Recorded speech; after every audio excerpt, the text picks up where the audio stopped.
Hockey's biggest league, the NHL, began in Canada more than 100 years ago.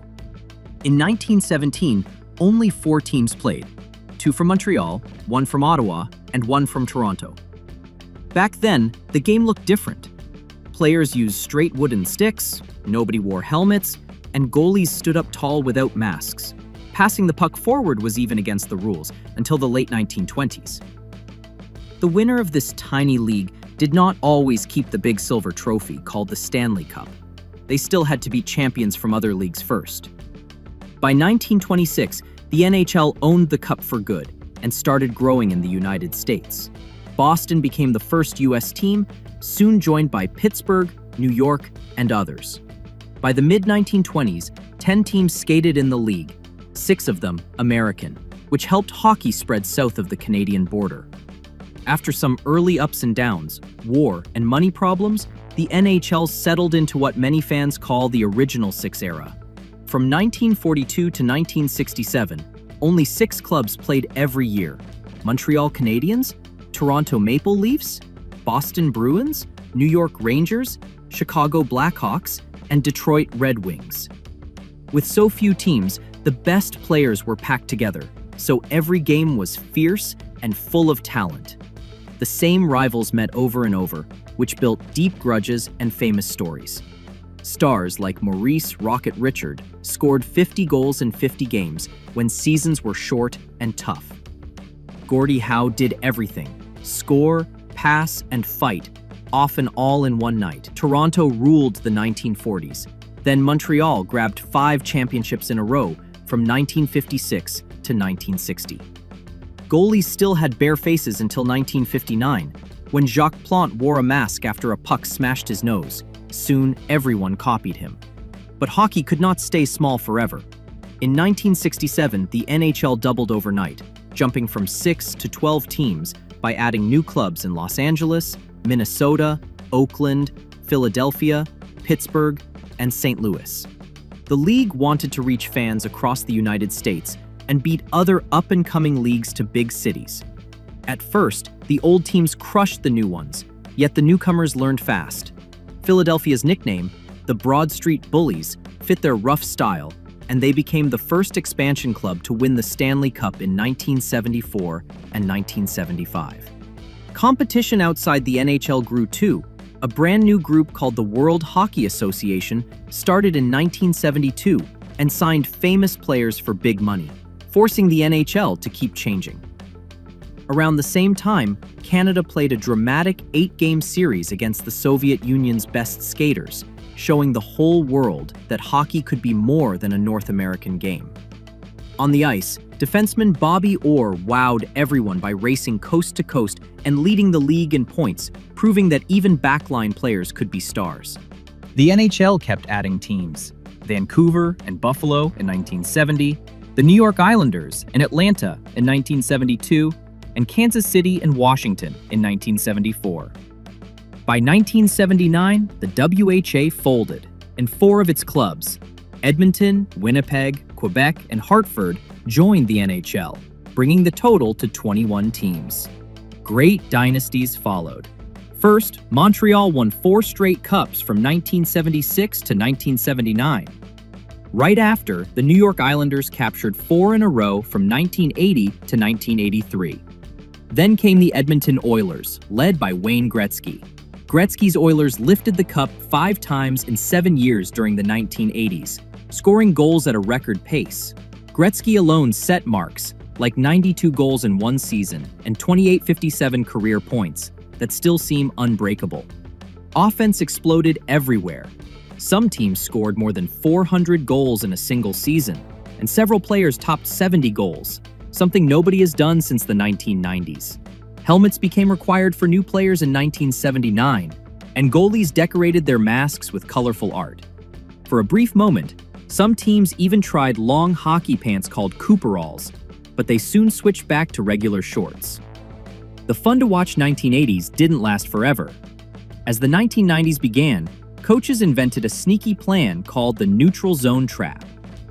5 skaters bunched in the middle of the ice like a wall, slowing everyone down. The New Jersey Devils used the trap so well that they won the Stanley Cup in 1995 and again in 2000. Other teams copied them, and scoring fell fast. Goalies wore bigger and bigger pads.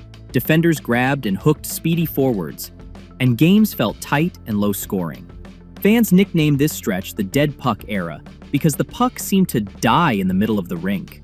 Still, superstars such as Jaromir Jagr, Teemu Selänne, and Pavel Bure dazzled whenever they found open ice, and new cities kept joining the league. Nashville got a team in 1998, Atlanta in 1999, and both Minnesota and Columbus in 2000, pushing the NHL to 30 clubs. Money troubles between owners and players turned into a giant argument in 2004. Nobody could agree on salaries and league rules, so the entire 2004-05 season was canceled, the first time the Stanley Cup stayed in its case since 1919. When hockey returned in 2005, the NHL used the fresh start to make games exciting again. Referees cracked down on hooking and holding, goalie equipment shrank, and the red line rule vanished, so long passes were allowed. Overtime got a one-on-one shootout, which meant every night ended with a winner. Almost on cue, two young stars zoomed onto the ice, Sidney Crosby in Pittsburgh and Alexander Ovechkin in Washington. Their skills and friendly rivalry helped sell the new NHL to a fresh generation of fans. Big outdoor games called the Winter Classic began in 2008, letting pros skate under open skies the way kids do on frozen ponds. Television loved the snowy scenery. Viewers did too. On the ice, Detroit and Pittsburgh traded championships in 2008 and 2009, and the Chicago Blackhawks built a mini dynasty by lifting the cup in 2010, 2013, and 2015 with fast skaters like Patrick Kane and Jonathan Toews. Teams paid closer attention to numbers and patterns. In 2014, Toronto hired the first full analytics department. And soon, every team used fancy stats such as Corsi and expected goals to find hidden value in players. The game kept speeding up. Pittsburgh captured back-to-back titles in 2016 and 2017 with wave after wave of quick forwards, and Tampa Bay matched the trick in 2020 and 2021 using the same recipe. The league also grew again. The Vegas Golden Knights joined in 2017 and shocked everyone by reaching the Stanley Cup final in their very first season. 4 years later, the Seattle Kraken became team number 32, giving the NHL an even split of 16 teams in the East and 16 in the West. Stars today skate faster than ever. Connor McDavid of Edmonton moves like he has rocket boosters on his skates, while Austin Matthews in Toronto fires scary, accurate shots. Cale Makar in Colorado dances on defense, and Nathan MacKinnon powers past opponents like a freight train. Players from all over the world now share NHL dressing rooms. Sweden, Finland, Russia, Switzerland, Germany, Latvia, and more, making the sport truly international. Hockey is also working to welcome everyone. The league's Hockey is for Everyone programs help kids from different communities try the sport. Players such as PK Subban donate gear and time so that cost or background won't block a child's chance to play. Women's pro leagues have grown, and women now hold coaching and scouting jobs in the NHL too. When COVID-19 hit in 2020, the season paused for months. To finish safely, teams lived inside bubble cities with strict testing. No fans in the stands, but hockey on TV every day. It was strange, yet it proved the game could adapt.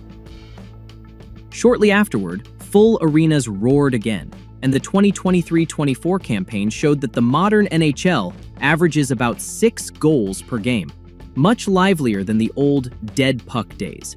From 4 helmet-free Canadian teams in 1917 to 32 high-tech squads across North America today, the NHL has changed a lot.